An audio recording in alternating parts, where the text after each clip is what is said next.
It is election time for the Six Nations of the Grand River community located right here in our area. It's the most populous First Nation in Canada. Voters had the opportunity to elect a new chief and 12 council members.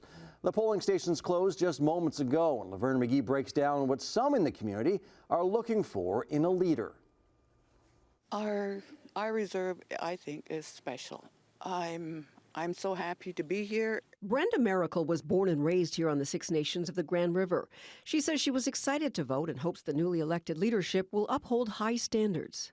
Honesty, integrity, be like a community member, and when community members come to you with a concern, listen to us.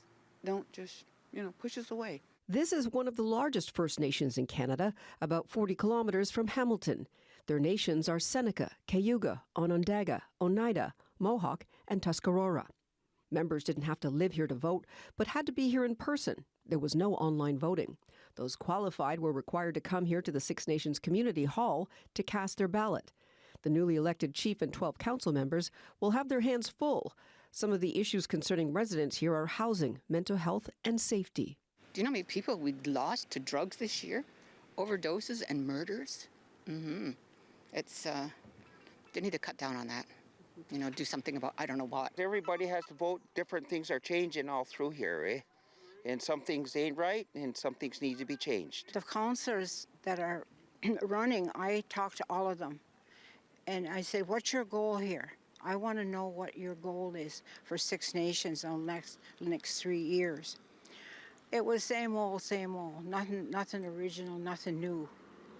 And, same old health, education, same things I've been hearing for years. Not everyone votes in this election, as some members of this community do not recognize this council. They support traditional leaders that have their own council called the Haudenosaunee Confederacy Chiefs Council, which is sometimes referred to as Longhouse. Some see their role as primarily cultural, as opposed to the administrative functions of the Six Nations elected council that handles issues like roads, safety, and housing. Those elected to the Six Nations Elections Council are recognized by the Canadian government. I just believe in the band council the way they do things, and I want to stick with that. Yeah, some people don't agree with this structure here. Yeah, well, the Longhouse people, they've been in the Longhouse for I don't know how many years, and they haven't done nothing to save our land. The new Six Nations elected council will be serving for the next 4 years. Brenda says no matter who wins, the process is just as important. I appreciate the fact that we have the right to vote, like some countries don't. Laverne McGee, CHCH News.